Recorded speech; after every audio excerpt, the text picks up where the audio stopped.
Do you like tax-free money?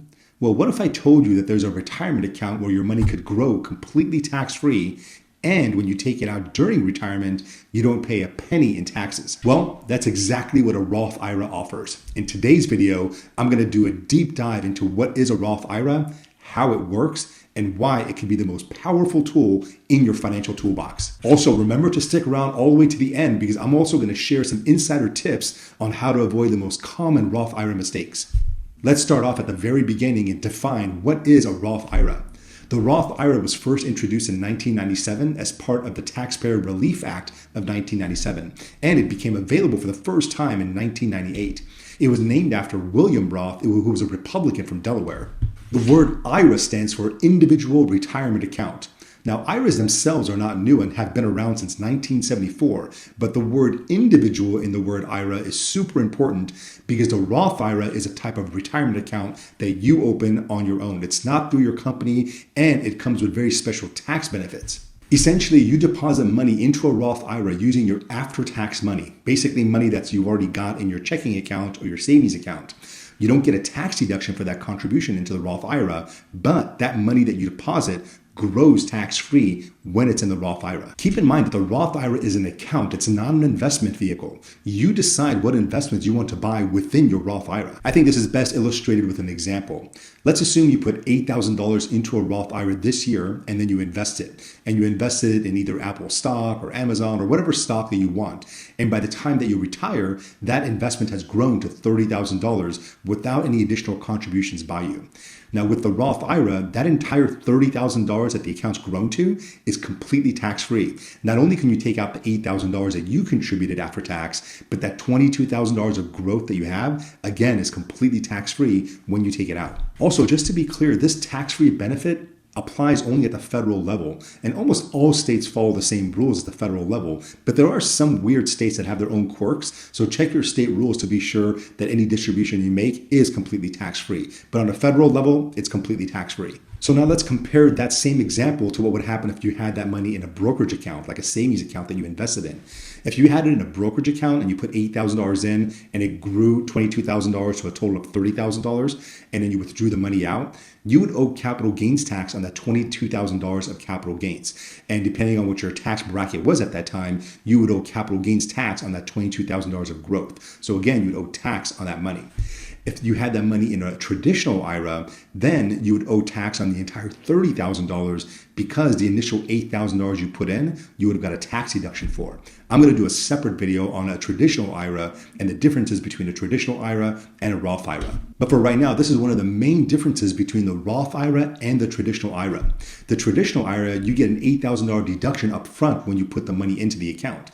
And that $8,000 grows tax deferred, not tax-free, but tax deferred. And then when you withdraw the money during retirement, you pay tax on the entire balance of the account because that money has never been taxed. The Roth IRA essentially flips the script.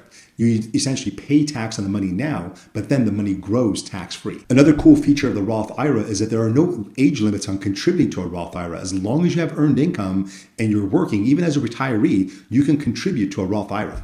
Unfortunately, you can't contribute an unlimited amount to your Roth IRA because there are annual contribution limits that increase every year. Plus, if you're the age of 50 or over, you're able to make additional catch-up contributions.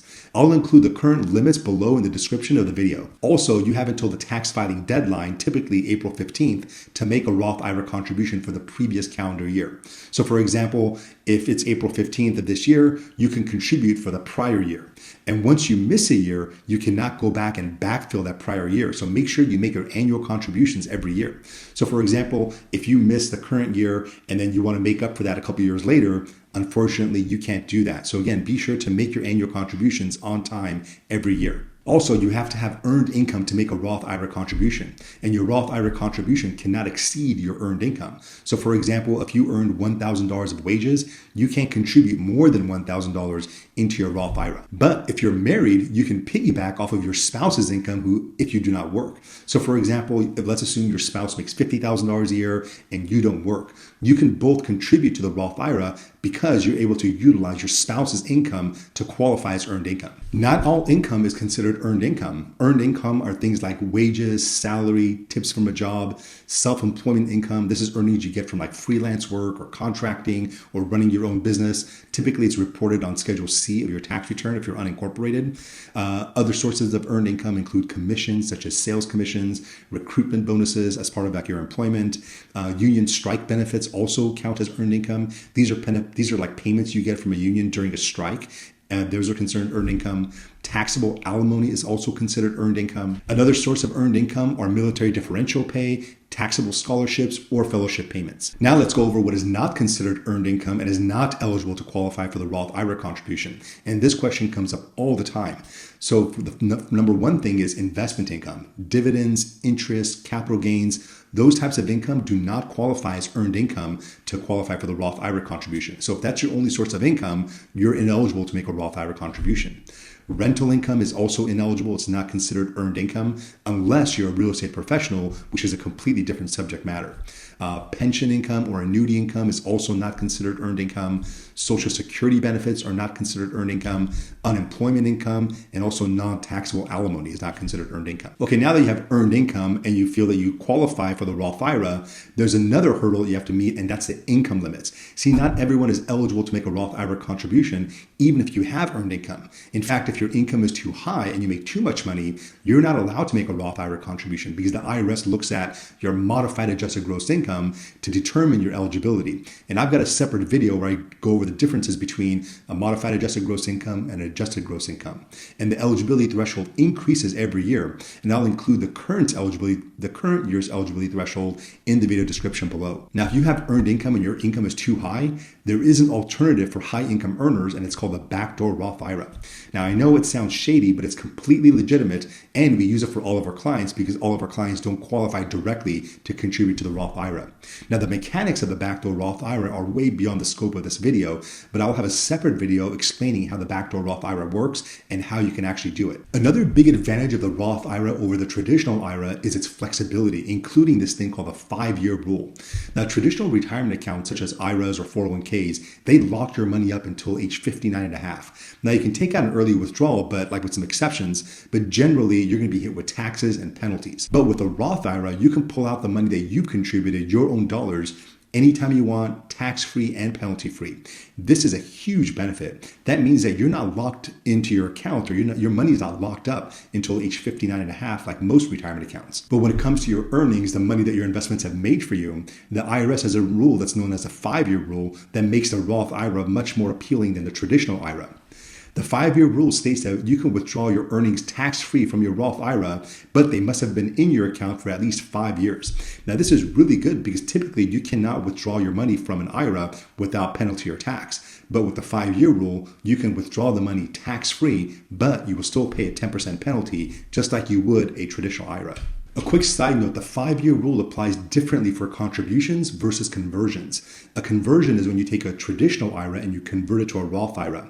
Our conversions are beyond the scope of this video, and I'll do a separate video explaining conversions, but conversions have their own 5-year clock. Even if you're under the age of 59 and a half, you can skip the 10% penalty on the earnings you withdraw if it's for a first-time home purchase up to a $10,000 lifetime limit, certain higher education expenses, certain medical expenses, health insurance premiums while you're unemployed, disability, birth or adoption expenses up to a certain amount, or if you set up a substantially equal periodic payment. Hey, if you enjoyed this video, please remember to like, subscribe, and share our channel. And if there's a topic that you want me to cover in the future, or if you've got a comment about this video, drop it in the comment section below. I promise I read every single one of the comments. Traditional IRAs or 401k accounts have a rule that's known as the required minimum distributions, also known as RMDs. Since you receive a tax deduction on the contributions to these traditional accounts, the money grows tax deferred and the money's never been taxed. The RMD is the IRS's way of saying you've had your tax break long enough, now it's time to start collecting. So at a certain age, you have to begin withdrawing money from these IRAs or these 401ks and paying tax on those withdrawals because, again, they've never been taxed before. Even if you don't need the money in a traditional IRA or a 401k, you still have to take that money out because of the RMD rule. And if you skip or forget an RMD, the IRS can hit you with a really hefty penalty, 25% of the amount that you should have withdrawn. Another huge benefit of the Roth IRA is they are not subject to these RMDs. That means that you control when and if you withdraw your money. Your account can continue to grow tax-free as long as you live. Avoiding RMDs also helps you keep your taxable income lower during retirement, which can help you with Medicare premiums and avoiding additional taxes on Social Security benefits. The Roth IRA is also a powerful tool for tax-efficient estate planning because you can leave the account to your heirs without being forced to drain it during your own retirement, and then they have their own rules on when they have to take that money out. Now let's go over some of the common mistakes that I see when I work with clients with Roth IRAs. The first one is contributing when your income is too high. I've seen this many times before when a person assumes they can contribute to a Roth IRA, but it turns out their income is too high, and as a result, they have to take the money back out of the Roth IRA. The next one is missing contribution deadlines. Earlier, I said you have until the tax filing deadline, usually April 15th of the following year, to make your contribution.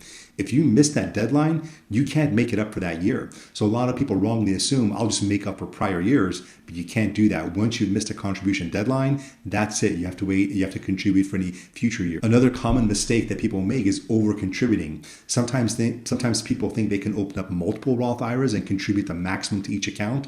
That's not allowed. The annual maximum is for all of your Roth IRAs combined. In fact, it's for all of your IRAs combined. So if you've got a regular IRA and a Roth IRA, the annual maximum applies for both of them together. Here's another common one is when people don't actually invest the cash they put into their Roth IRA. So remember, the Roth IRA is just an account. It's not an investment. People contribute the cash, but then they forget to actually make the investment within the account, leaving the money sitting there in low interest cash for years. I've seen this far too many times. So if you're going to contribute to a Roth IRA, make sure you actually invest the cash that you contributed. Another common mistake is forgetting about the 5-year rule. Even if you're over the age of 59 and a half, you must have had the Roth IRA open for at least 5 years before you can withdraw the earnings tax-free. Now, this catches a lot of people off guard. This last common mistake is very, very common, and that's not naming or updating your beneficiaries. Forgetting to list your beneficiaries can cause delays and unwanted tax consequences for your heirs. I've seen instances where the Roth IRA goes to an ex-spouse because the deceased person forgot to update their beneficiary to their new spouse. Do you use a Roth IRA in your retirement, or have you made a mistake with your Roth IRA? Let me know in the comment section below.